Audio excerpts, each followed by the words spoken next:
आत्मा हो। इस जीवन को जीने के लिए जितनी आवश्यकता श्वास की है, इस जीवन को जीने के लिए जितनी आवश्यकता श्वास की है, इस पेट को भरने के लिए जितनी आवश्यकता भोजन की है, इस तन को ढकने के लिए जितनी आवश्यकता वस्त्रों की है, इस जीवन को सोने के लिए जितनी आवश्यकता बिस्तर की है, आप विचार करना, इस जीवन को परमात्मा बनाने के लिए उतनी आवश्यकता हमारे भगवत्ता की हो, हमारे गुरु की हो, तो कोई आश्चर्य की बात नहीं है। आप इतना ही विचार करना, संसार में संसार की व्यवस्थाएं तो मेरे पास हैं। आ गए क्या? विराजो। संसार में संसार की व्यवस्थाओं के लिए मेरे पास सारी चीजें हैं, लेकिन उस परम तत्व को पाने के लिए हमारे पास कुछ भी व्यवस्था नहीं है। और आप विचार करना, ये परम तत्व जब तक हम अपने जीवन को नहीं समझेंगे तब तक मिलने वाला नहीं है। थोड़ी थोड़ी आगे आ जाओ, हाउसफुल का बोर्ड लगने वाला है बाहर। हम अपने जीवन को समझने का प्रयास करें। इस शाम का समय हमें अपने जीवन में उस परम तत्व तक पहुंचाने के लिए बहुत महत्वपूर्ण है। अक्सर हम लोग बोलते हैं, सुबह का भूला शाम घर आए तो भूला ना कहलाए, लेकिन हमें आज तक अपने घर की याद नहीं आई। चार दीवारी के मकान को हम अपना घर समझते हैं। रियल में अगर आपसे पूछा जाए वो आपका घर है, तो आप भी कहोगे हाँ महाराज जी, मेरा ही घर है, मेरा पता भी लिखा है। लेकिन वो आपका घर नहीं, वो तो चार दीवारी वाला घर है। चार दीवार चारों तरफ से एक छत बना दी और वो घर हो गया। ख्याल करो, हमें इतना ही सोचना है, जिसमें हम रह रहे हैं उसमें हमारे दादा परदादा पता नहीं कौन कौन रहा होगा। हम उसे थोड़ा सा सही ठीक ठाक कर लेते हैं और रहने का प्रयास करते हैं। हम अपने घर की आज तक याद नहीं कर पाए। जौहराट वालों का पुण्य थोड़ा ज्यादा है, इनकी पुण्य के सामने मेरा भी कुछ बस नहीं चल रहा है। मैं सोच रहा हूं कि भाई कब पूरा होगा समय, लेकिन चलो कोई बात नहीं, जितना समय आपको मिल रहा है उसे सार्थक कर लो। मैं तो आज संग में बात कर रहा था कि अगर मालूम होता तो एक 5 दिन का 7 दिन का एक शिविर ही लगा लेते, जिससे इनको भी बहुत आनंद आ जाता और हमारे को भी समय का सब पता नहीं चलता। लेकिन कोई बात नहीं, आज अध्यक्ष जी आके बोल गए महाराज 10 तारीख तक कहीं नहीं जाना है, आपको यहीं रहना है 10 तारीख तक। वैसे मैं हम लोग यहाँ पर आए, आप लोगों को कैसा लग रहा है? बहुत अच्छा। 2-4 लोगों को अच्छा लगा, बाकी के लोगों को सबको अच्छा लग रहा है। अगर हम यहाँ पर 2-4 दिन और ज़्यादा रुक जाए तो कैसा रहेगा? बहुत अच्छा रहेगा। अभी होली आने वाली है, होली पे अष्टांग का विधान भी होने वाला है। हाँ,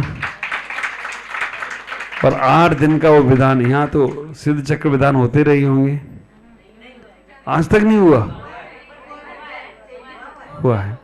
अगर अब सिद्ध चक्र विधान अगर यहाँ होली पे किया जाए तो कैसा रहेगा? पक्का? इनको अच्छा लग रहा है, इस लेन वालों को अच्छा ही नहीं लग रहा है। अच्छा, अगर थोड़ा सा मैं इधर उधर घूम के, महावीर जयंती आ रही है और महावीर जयंती में आपके यहाँ आ जाऊं, थोड़ा घूम गाँव आऊं, थोड़ा सा महावीर जयंती पे आ जाऊं तो कैसा रहेगा? चलोगे हमारे साथ? हम जितना अपना अच्छा जीवन बनाने का प्रयास करेंगे उतनी उनकी अच्छाइयाँ हमें अपने आप मिलना प्रारंभ हो जाएंगी। ये छोटा सा जीवन है, इसमें बहुत बड़ी हम तरक्की नहीं कर सकते। हाँ, लेकिन ये छोटे से जीवन में बहुत ज्यादा पुण्यों को इकट्ठा कर सकते हैं। पुण्य कमाने के केवल 4 साधन हैं। अगर वो 4 साधन को आप अपने जीवन में उतारने का प्रयास करोगे तो विचार करके रखना, शरीर के लिए वस्त्र जितने आवश्यक हैं, रहने के लिए घर मकान जितना आवश्यक है, पेट के लिए भोजन जितना आवश्यक है, उससे भी ज्यादा तुम्हें तुम्हारे जीवन को परमात्मा बनाने के लिए 4 चीजें बहुत आवश्यक है। आचार्य शिवकोटि महाराज भगवती आराधना ग्रंथ में कहते हैं 4 ही साधन है, केवल 4 साधन आप कर लो तो आपके चतुर्गति से आप बच सकते हो। पहला साधन है, हमें रोज भगवान का अभिषेक दिखना चाहिए, पूजन करना चाहिए। जो लोग रोज भगवान का अभिषेक और पूजन करते हैं, आप विचार करके रखना, उनके पुण्य तीव्र बढ़ना शुरू हो जाते हैं। ये 3 लोग के नाथ जिनको हम मंदिर में पाषाण के रूप में देख रहे हैं, ये पाषाण नहीं है, ये पाषाण हृदय को भी परमात्मा बनाने की ताकत रखते हैं। इनके पास वो ताकत है।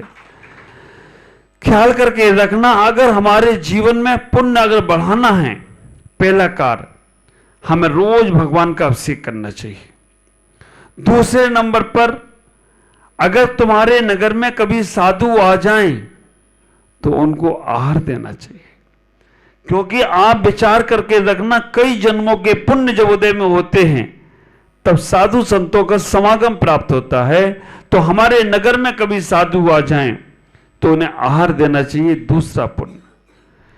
तीसरे नंबर का पुण्य, हमें जीवन में कुछ ना कुछ नियम व्रत संयम जरूर लेना चाहिए। अगर हमारे पास कुछ ना कुछ व्रत नियम संयम होते हैं तो हमारे पुण्य अपने आप बढ़ना प्रारंभ हो जाते हैं। और चौथे नंबर का पुण्य कमाने का, पुण्य को इकट्ठा करने का साधन है, हमें उपवास की साधना करना चाहिए। कभी ना कभी हमें अपने महीने में 15 दिन में एक आध उपवास जरूर करना चाहिए। 4 साधन, पहला क्या है? अभिषेक पूजन करना या देखना। दूसरा क्या है? आहार देना या आहार देखना। तीसरे नंबर पे क्या है? कोई भी व्रत नियम संयम लेना। चौथे नंबर पे क्या है? उपवास करना। अब आप विचार करके रखना, हम बहुत पुण्य कमाना चाहते हैं, इन 4 साधनों के माध्यम से हम पुण्य को इकट्ठा कर सकते हैं। और इतना आपका जीवन, हमें फिर कभी किसी के सामने हाथ फैलाने की जरूरत नहीं पड़ेगी। अभी हम सोचते हैं कि हमारा ये काम नहीं बनता है, अभी हमारे को ये नहीं हो रहा है, पुण्य रूपी बैंक बैलेंस नहीं है, तो विचार करके रखना, जो तुमने पूर्व में पुण्य इकट्ठा किया है वो तुम्हारा खत्म होता जा रहा है। आज जो तुम्हारे पास ये मानव देह मिली है, ये मानव पर्याय मिली है, ये पाप से मिली है या पुण्य से मिली है? पुण्य से मिली है। ख्याल करके रखना, तुम्हें अच्छा शरीर जो मिलता है वो पुण्य से मिलता है या पाप से मिलता है? पुण्य से मिलता है। संसार में जो कुछ भी तुम्हें मिल रहा है सब पुण्य से मिलता है। ये 4 चीजें पुण्य कमाने की, हमारे पास पुराना पुण्य है, हम खत्म हो जाएगा, फिर हमारे पास कुछ भी नहीं बचेगा। ख्याल करो, बैंक में पैसा जमा हो, हम निकाल के रोज उसमें से खर्चा करते रहें, एक दिन जब बैंक में कुछ भी नहीं बचेगा तब फिर हम जाएंगे भी, तुम्हें कुछ मिलने वाला नहीं। इसलिए अपने जीवन में जितना पुण्य बढ़ाना चाहते हो, 4 तरीके हमने तुम्हें बता दिए। पहला तरीका है भगवान का अभिषेक करना। आप विचार करना, महिलाएं अभिषेक नहीं कर सकती, यहां पर जहां करती वहां करती भी हैं, लेकिन पुरुष वर्ग यहां अभिषेक करते हैं और करना चाहिए। आप ख्याल करो, अभिषेक ना कर पाओ तो कम से कम भगवान के चरण स्पर्श कराओ। भगवान के चरण स्पर्श करने मात्र से ही आपके अंदर अलग ही प्रकार का एक मैग्नेट पावर आने लगेगा। ख्याल करो, साधु के पास भी जाओ तो उनके भी चरणों को स्पर्श करो। चरणों में भी क्या चीज पावरफुल है। आप लोग माता जी के पास जाओ, माता जी के भी चरण स्पर्श करो। चरणों में भी क्या चीज पावरफुल है, जहां से हम पूरी एनर्जी को प्राप्त कर सकते हैं। ख्याल करना, भगवान के चरणों में झुककर उनके अंगूठे को अपने आंखों से लगाने का प्रयास करो। साधु के चरण छूते हो तो साधु के चरण में जो अंगूठा है उसकी अपने आंखों से लगाओ। आंखों से लगाओगे तो फिर खड़े खड़े लगा लोगे या झुक के लगाना पड़ेगा? हाँ, हमने पीछे एक दिन बोल दिया, अब तो डीमोपुर वालों के लिए बोल सकता हूं मैं। आप विचार करना, पीछे मैंने बोल दिया कि अंगूठा अपने आंखों में लगाना चाहिए। एक भाई साहब आए, उन्होंने कि महाराज पैर देना क्या अपना। मैंने कि देख रहा होगा पैर भाई क्या है। पैर उठाया ऐसे पूरा, अरे मैं गिरा, मैंने तो थोड़ा वो झुका, थोड़ा अंगूठा ऊपर लगा ही लिया उससे। ख्याल करके रखना, हमने झुकना बंद कर दिया। पहले के लोग थे जो साष्टांग नमस्कार करते थे, आते थे साष्टांग नमस्कार करते थे, चरणों में झुकते थे, नमस्कार करते थे भगवान के पास। आज भी मैं जब रास्ते से निकलता हूं, कई लोग ऐसे मिलते हैं जो साष्टांग, जैन समाज के नहीं, जैनेतर समाज के लोग मिलते हैं, साष्टांग नमस्कार करते हैं। साष्टांग नमस्कार करने से क्या होता है, विचार करना, सर्वांग से तुम्हें पुण्य की अर्जन शुरू हो जाता है। लेकिन जमाना बदल गया, साष्टांग नमस्कार करना बंद कर दिया, पंचांग नमस्कार करने लगे। पंचांग नमस्कार में दो पैरों को झुकाते थे, दो हाथों को और माथे को जमीन से लगाना, तब पंचांग नमस्कार होता है। पंचांग नमस्कार, अब माथा जमीन से लगाए कैसे? है?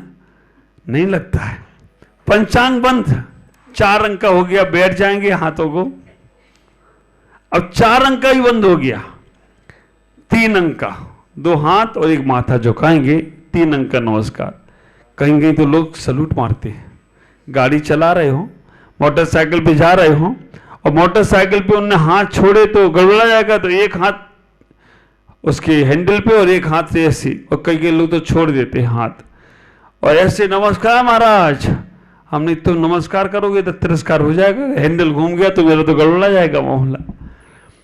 पहले के लोग साष्टांग नमस्कार करते थे, गुरुओं के पास जाते थे, भगवान के पास जाते थे तो पूरा झुक जाते थे। लेकिन आज नहीं झुकते। क्यों? क्योंकि कारण है, एक युवक निकला घर से, भगवान के पास आके बोला, ओ माय गॉड, सेवा में स्टूडेंट झुक नहीं सकता क्योंकि चुस्त है मेरी पैंट। ओ प्रभु माय गॉड, सेवा में स्टूडेंट झुक नहीं सकता क्योंकि चुस्त है मेरी पैंट, तन कपड़ों से जाम है, इसलिए प्रभु अटेंशन में परिणाम है। आप विचार करके रखना, जब इस प्रकार से अटेंशन में परिणाम करोगे तो टेंशन ही बढ़ने वाली है। घर से निकला सूट पहनकर, टीप टॉप और खूब तनकर, नमन की बेला जब आई तो प्रभु से बोला यूं हंसकर, ओ प्रभु माय गॉड, सेवा में स्टूडेंट झुक नहीं सकता क्योंकि चुस्त है मेरी पैंट, तन कपड़ों से जाम है, इसलिए प्रभु अटेंशन में परिणाम है। क्योंकि झुकेगा तो आपको मालूम है क्या होने वाला है ना? सबको मालूम है। पहले के लोग झुक जाते थे क्योंकि ढीले ढाले कपड़े पहनते थे। अब इतने चुस्त कपड़े हैं कि उन्हें यही डर लगता है कि अभी झुके तो घबरा जाएगा मामला, इसलिए हमने नमस्कार बंद कर दिया। हमें इतना ही विचार करना, घर हो या मंदिर, गुरु हो, जो कुछ भी हमें पाना है विनय से ही मिलेगा। सबसे पहले हमें भगवान का अभिषेक का नियम बनाना चाहिए। महिलाओं को अभिषेक देखना चाहिए, जहां होता है वहां की बात अलग है, नहीं होता वहां देखना चाहिए, शांति धारा देखना चाहिए। और पुरुष वर्ग अभिषेक ना कर पाए तो कम से कम भगवान के चरण स्पर्श करो। कितने लोग हैं यहां पर जो अभिषेक करते हैं भगवान का? महाराज सर्दी के बाद बात करना, अभी तो सर्दी है, अभी नहीं हो सकता महाराज, सर्दी के बाद तो हम सोचेंगे। गर्मी में तो नहा सकते, सर्दी में तो कपड़े नहीं छूटते हमसे। ख्याल करो, 1-2 लोगों ने हाथ उठाए। इतना ही विचार करना, हजारों लाखों रुपया कमाना एक तरफ होगा और एक बार तुम्हें मौका मिले भगवान का अभिषेक करने का, तो समझ के रखना तुमने अपने जीवन में बहुत पुण्य कमा लिए हैं, जो तुम्हें 3 लोक के नाथ का अभिषेक करने का सौभाग्य मिल रहा है। और अगर तुमने वो सौभाग्य लिया तो आगे तुम्हारा प्रमोशन ही होने वाला है, आगे तुम और बढ़ोगे। और अगर नहीं लिया भगवान के अभिषेक का सौभाग्य तो समझ के रखना, वो कहेंगे इन्हें पुरुष बनाना बेकार की बात है, क्योंकि पुरुष बनने के बाद उसका लाभ तो उठा ही नहीं पा रहे। इसलिए अपने जीवन में पुण्य को बढ़ाने के लिए अभिषेक शुरू करें, घर के बच्चों को तैयार करें, घर के पुरुषों को तैयार करें, इतना उनके भाव बनाएं। और आप लोगों को भी सोचना है कि ये सौभाग्य केवल आपको मिल रहा है, तो आपको अपने जीवन में, अभी मैं ढीमापुर से आ रहा हूं, मंदिर में रोज कम से कम 50 लोग अभिषेक करते हैं। रविवार आ जाए तो छोटे छोटे बच्चे, करीबन 100 बच्चों की वहां पाठशालाएं चलती हैं। मुझे मालूम है बड़ी समाज है, लेकिन आप विचार करके रखना, 50-100 लोग रोज अभिषेक करते हैं। हम यहाँ पे 85-100 लोग हैं, जोहराट में मुश्किल से पूरे ही सब मिला के 50-100 लोग हों, नहीं 50 तो घर है, एक घर में 2 तो होते ही हैं, 100 हो गए, 250-300 लोग हैं। तो कम से कम 50 लोग भी मंदिर में रोज अभिषेक को आए तो कोई बहुत बड़ी आश्चर्य की बात नहीं होगी। बस इतना भाव बना लो कि हमारे पुण्य कैसे बढ़े। अभिषेक का समय मिल रहा है तो हमें जरूर सौभाग्य लेना है। हाँ, ये जरूर हो सकता है कि सुबह जल्दी नहीं आ पाओ। हमारे ढीमापुर में एक व्यवस्था है, एक भगवान को अलग रखते हैं, मूल वेदी का अभिषेक हो गया, एक भगवान अलग रखते हैं 8 बजे तक, 8:30 बजे तक। जो सूर्यवंशी लोग हैं ना, सूर्योदय होने के बाद उठते हैं, वो सूर्यवंशी है। तो जो बाद में उठते आराम से बिल्कुल, तो भगवान कहते हैं हम तुम्हारा इंतजार कर रहे हैं, आ जाओ भैया तुम्हारा अभिषेक कर जाओ। लेकिन अभिषेक तो कर जाओ कम से कम। वो लोग भी वहां पर आकर अभिषेक करने का प्रयास करते हैं। नितेश भाई, अभिषेक नहीं होता है अभी, आप विचार करना। पीछे हेमंत तो कर लेता है। हाँ, पूरे साल को ही 10 लक्षण पर बना लो तो काम अच्छा हो जाएगा। आप विचार करके रखना, कोई नियम महाराज देते नहीं तो हम चलो आहार दे के आ जाएं। लेकिन बेटा ये ख्याल रखना, नियम तो नहीं देते हैं, लेकिन नियम की इतनी प्यास पैदा कर देते हैं कि तुम चल के अपने आप नियम में बंध जाओ तो कोई आश्चर्य की बात नहीं होगी। अपने आप नियम लेने तुम शुरू कर दोगे। अभी बच्चे हमारे बैठे हैं, अब विचार करो, गुवाहाटी से, दीमापुर से, कहां से, रंगिया से कहां गया वो राज्य, वो पीछे बैठा है। आप विचार करना, यहीं का है। हमारे ढीमापुर से प्रदीप जी बैठे हैं, इधर हमारे विक्की और निखिल, ये ऐसे बच्चे हैं जिनको मंदिर जाने में शर्म आती थी, और आज ऐसा मौका है कि महाराज की थाली पकड़कर अगर बगल में खड़े होते हो तो कोई आश्चर्य की बात नहीं होगी। और विचार करके रखना, इनके माँ बाप इनको कह के थक गए, जाओ महाराज आए हैं दर्शन करे आओ। नहीं, अब महाराज, अब इनके मम्मी पापा कहते हैं कि थोड़े बहुत काम धाम देख लो, ये कहते नहीं, ख्याल करना। ऐसा ही जीवन है। ये रात जब हमको मिला रंगिया में पहली बार, सामान से ऐसा ही था, लेकिन आज देखो उसने हमारी नहीं, जो भी साधु आ जाता है उसकी सेवा करके आज समाज का मंत्री बन गया हो तो कोई आश्चर्य की बात नहीं। ये सब समाज की सेवाओं के फल है। इन अपनी भावनाओं के साथ अपनी वाणी को विराम दूंगा। ओम नमः, जय गुरुदेव।